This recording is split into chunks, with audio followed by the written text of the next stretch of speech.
Magpapahula ako sa inyo. Alin lang mataas? Eroplano, puno, o poste? Ano mataas? Sa tatlo.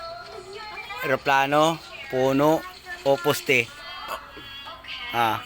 Ano mataas sa tatlo? Poste. Sigurado ka? Eroplano, tsaka poste, tsaka... Ano mataas sa tatlo? Poste nga. Hindi. Ikaw, Rico.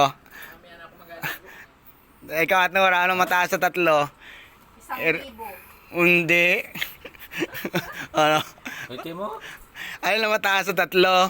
Eroplano, poste o ibon? Ano mataas sa tatlo? 1,000 nga. Hindi. Ano? Bigay kayo 1,000 na sasagot. Ano? 100 lang. Sige. Ano mataas? Ano?